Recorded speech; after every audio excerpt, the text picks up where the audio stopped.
வணக்கம். Welcome to கதை திரட்டு audio books. இந்த வீடியோவில் நம்ம என்ன கதை கேட்க போகிறோம்னா துண்டு சிறுகதை. நம்ம சேனலை இது வரைக்கும் சப்ஸ்கிரைப் பண்ணாதவங்க சப்ஸ்கிரைப் பண்ணுங்கள். பக்கத்தில் இருக்கிற பெல் ஐகானை கிளிக் பண்ணி ஆல்கிற ஆப்ஷனை ப்ரெஸ் பண்ணுங்கள். ஸோ தட் நான் போடுற கதைகளை உடனுக்குடனே நீங்கள் கேட்கலாம். வாங்க கதைக்குள்ளே போகலாம். அவர் வாசலில் வந்து நின்று வீட்டை பார்த்து அதோ என்றார். ஆளடியிலும் பட்டக சாலையிலும் ஆள் நடமாட்டங்கள் தெரிந்தன.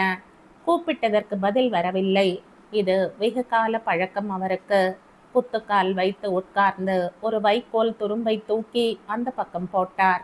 அப்புறம் இந்த பக்கம் போட்டார். 10 நிமிடங்களுக்கு துரும்போடு விளையாடி கொண்டே இருந்தவர் எழுந்து வீட்டை பார்த்து மறுபடியும் அதோ என்றார். 8 வயது சிறுவன் ஒருவன் பந்தோடு வெளியே ஓடி வந்தவன் அப்பத்தா வேலு வந்திருக்கான் என்று வீட்டை பார்த்து கத்திவிட்டு விளையாட ஓடி போனான். சின்னையா எப்ப வந்தீங்க என்றார் அவர். நேத்தே வந்துட்டுமே என்று சொல்லிக்கொண்டே ஓடிவிட்டான் பையன். வீட்டிற்குள் சிரிப்பும் கனைப்புமாய் பேச்சு சத்தங்கள் கேட்டன.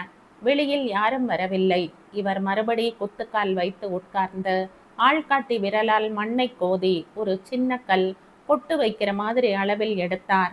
குத்துக்கல்லை இன்னும் அழுந்த உட்கார்ந்து அதே ஆள்காட்டி விரலால் இந்த பக்கம் அந்த பக்கம் என்று பந்து விளையாடுவது போல ஓர் அடிக்குள் விளையாண்டார். 10 நிமிடம் கழித்து மறுபடியும் எழுந்து அதாவ் என்றார். இவன் ஏன் இந்த கத்து கத்துறா, என்னன்னு வந்து கேளுங்க என்று உள் வீட்டை பார்த்து சொல்லிக்கொண்டே அந்த அம்மாள், நேத்து சொல்லிவிட்டதுக்காடா பையமகனே இன்னைக்கு வார என்றும் கேட்டுக்கொண்டே அடுத்த வீட்டை பார்த்து நடந்தாள். இவர் மேல் தொண்டை எடுத்து முழங்கையில் போட்டுக்கொண்டு நின்றார். பிடித்த பிடி சங்கிலிகளோடும் 1000 ஆண்டு சிவப்பு கால்களோடும் அந்த அம்மாள் நடந்து மறைந்ததும் இவர் முழங்கை துண்டை எடுத்து மேலே போட்டுக்கொண்டு வீட்டை பார்த்து நின்றார். சிறிது நேரத்தில் பட்டும் பவுடருமாய் சின்ன பேத்தியின் கையை பிடித்து கொண்டு அம்பலக்காரர் வந்தார். வழுவழுவென்ற திண்ணையில் அமர்ந்து சாய்தளத்தில் முதுகை சாய்த்தார்.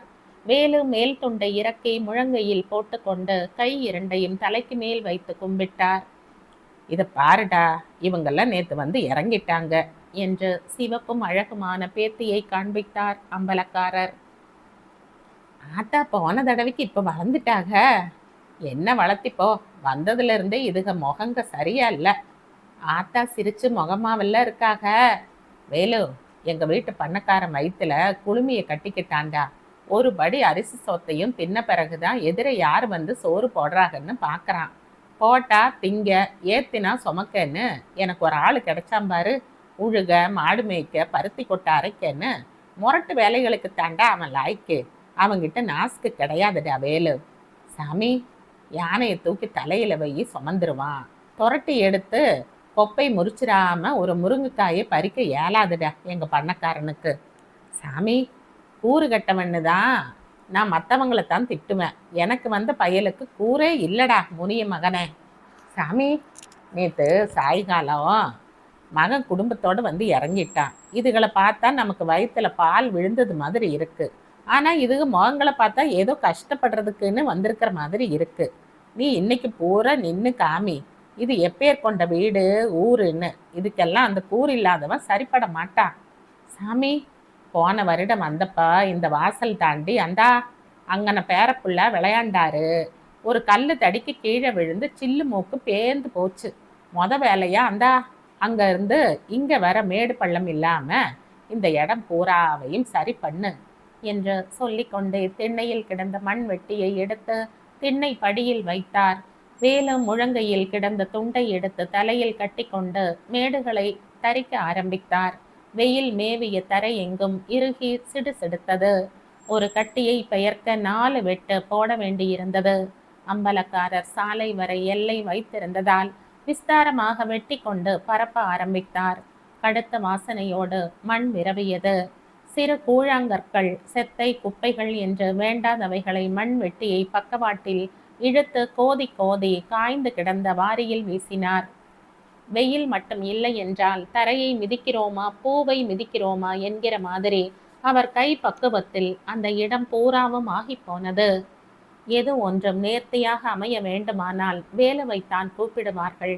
கயிறு பிரிந்தும் அருந்தும் கருவாடாய் கிடக்கும் கட்டிலை பின்ன வேலுவுக்கு ஆள் போகும். கயிற்று பிரியோடு வேலு கட்டிலுக்கு குனியும் போது முத்தம் இடுவது போல தோன்றும். பிரியத்தை முதலாவதாய் கட்டிலில் வைத்துவிட்டுத்தான் அவனை தொடுவார். பின்னும் அழகை ஜனம் கூடி ரசிக்கும். பின்னி முடித்து கயிற்றை தட்டும் போது வில்லை தட்டுவது போல் இருக்கும் கிண் கிண் எனும் ஒலி. பயிர் குழிக்கு பந்தல் கட்டப்போனால் வேலு முதலில் 5-6 குழிகளையும் கண்ணால் அளப்பார். பச்சை மரங்களில் கசப்பு மரங்களை தொடமாட்டார். அது காய்ப்பிற்கு கேடு என்பார். மதுரமான மரங்கனியில் இருந்து கொப்புகளை தரித்து வருவார். வீச்சறிவாளானால் 10 கம்புகளை இலைகளையும் கிளைகளையும் நீக்கி வரிசையாய் போடும்போது ஒன்று போல் அளவில் இருக்கும் எல்லாமும் குழி தோண்டி கம்பூன்றி மேலே பந்தல் கம்புகளை இயந்திரங்களில் பொருத்துவது போல் கவட்டைகளில் வைத்து பச்சை நார்களில் முடிச்சு தெரியாமல் கட்டி முடித்து கீழே குழிகளில் விழுந்த சிறு துரும்பையும் சுத்தப்படுத்தி வெளியே வரும்போது அப்படி ஒரு நறுவிசாக இருக்கும். அப்போதுதான் இளங்குடிகள் விட்டு ஆடிக்கொண்டிருக்கும் செடிகள் உடனே பந்தல் மேலேறி படரப்படாதா என்று நினைக்க வைக்கும். காவணம் போட, இறைச்சல் மேய, படப்பு போட என்று வேலு எதை செய்தாலும் செய்கிற போது பார்த்து கொண்டே இருக்க தோன்றும். செய்த பிறகு செய்ததை தொட்டு கொண்டே இருக்க தோன்றும். வேலுவை மட்டும் மேலத்தெரு கீழத்தெரு 2 தெரு ஜனங்களும் தொடமாட்டார்கள். வேலு வாசல் வெளியை கண்ணாடியாக்கி முடித்த போது வெயில் எல்லாவற்றையும் பொறுவென்றாக்கி கொண்டிருந்தது. மண் வெட்டியை படிமேல் வைத்தார். தெப்பமாய் நனைந்து கிடந்த உடம்பை தலையில் கட்டியிருந்த துண்டை அவிழ்த்து துடைத்தார். அம்பலக்காரர் உள்ளே இருந்து வந்து செருப்பை மாட்டிக்கொண்டு வெயிலை சற்றும் மதிக்காமல் நின்றார். உள்ளே பார்த்து, வேலுக்கு கஞ்சி ஊத்த என்றார் அம்பலக்காரர். வேலு தொழுவத்து கூரையில் சொருகி இருந்த பண்ணைக்காரன் தட்டை எடுத்து கொண்டு வந்தார். உள்ளே கரியலும் பொரியலுமான வாசனை வந்தது. அந்த அம்மாள் முதல் நாள் பழையதை கொண்டு வந்து தட்டில் ஊற்றினார். அம்பலக்காரர் திண்ணையில் உட்கார்ந்து பார்த்து கொண்டிருக்க வேலு இடுப்பு துண்டை அவிழ்த்து சாணமும் மூத்திரமுமாய் கிடந்த தொழுவத்தின் ஒரு மூலையில் போட்டு அதன் மேல் உட்கார்ந்து சாப்பிட்டார். முடிந்ததும் துண்டை எடுத்து முழங்கையில் போட்டுக்கொண்டு திண்ணை அருகில் வந்தார். அம்பலக்காரர் திண்ணையில் ஒரு கழித்து உட்கார்ந்து கொண்டு, வேலு, வீட்டுக்கு பின்னால நீர் தார தேங்கி கிடக்கு, அதை வகுந்து கொண்டு போய் வாரியில விடு என்றார். வெயில் உச்சந்தலைக்கு வந்து விட்டது. பச்சை செடியை பார்த்தால் கூட கண் கூசும் போல வன்மையாய் அடித்தது. வெளியேர் என்று கிடந்தது பூமி.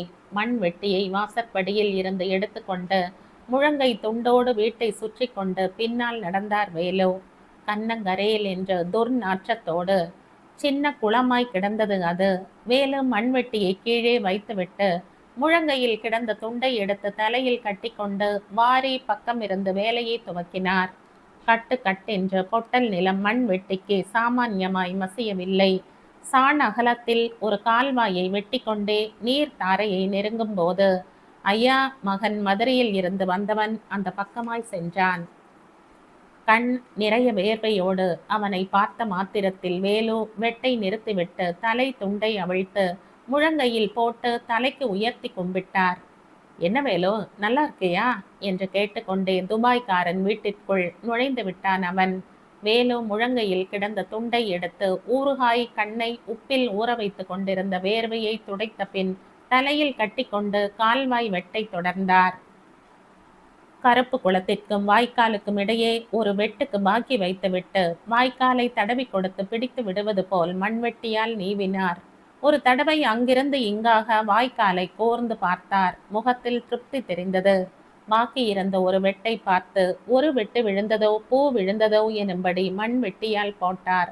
அம்பலக்காரர் வீட்டு பெண்கள், ஆண்கள், குழந்தைகளின் அழுக்கு நீர் கரும் பாம்பு போல் வாய்க்காலில் ஓடி வாரியில் போய் விழுந்தது.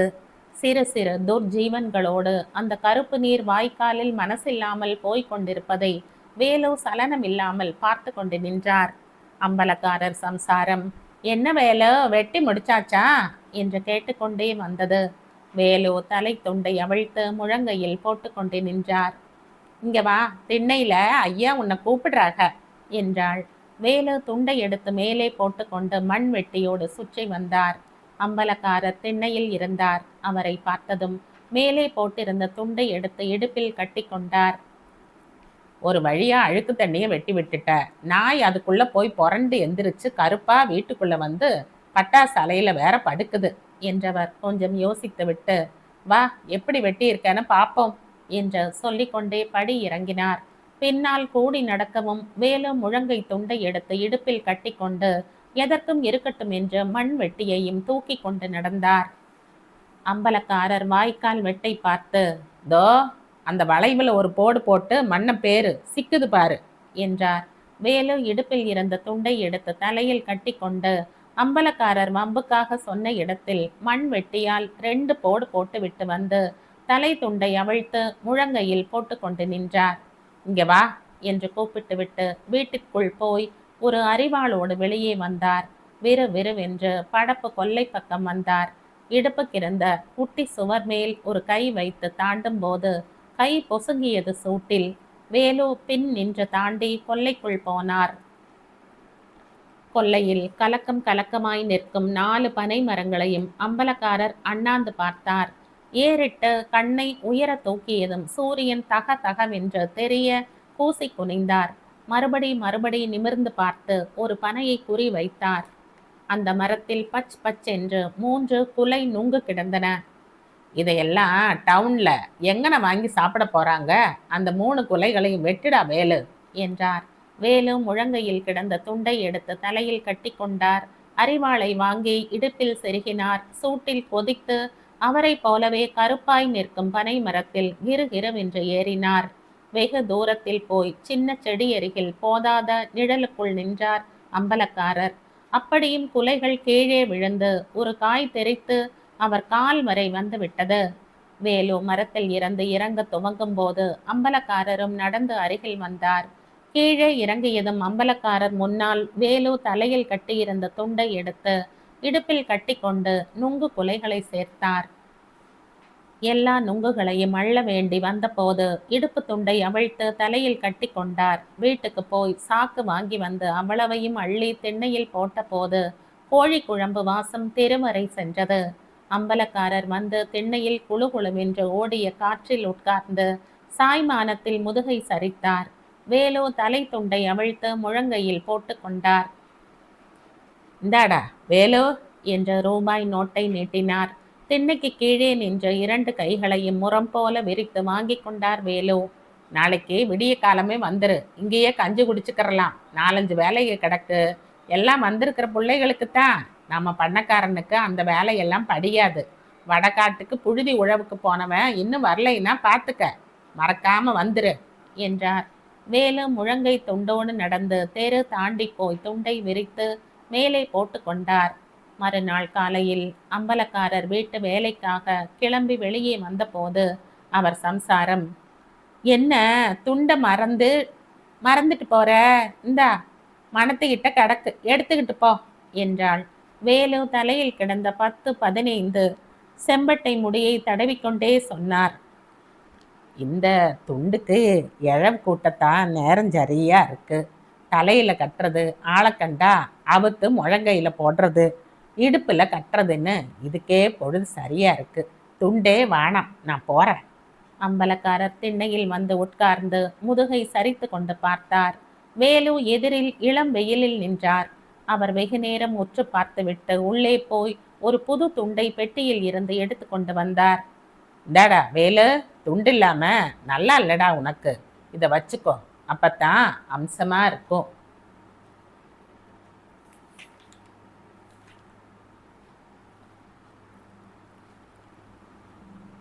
இதோடு இந்த கதை முடியுது.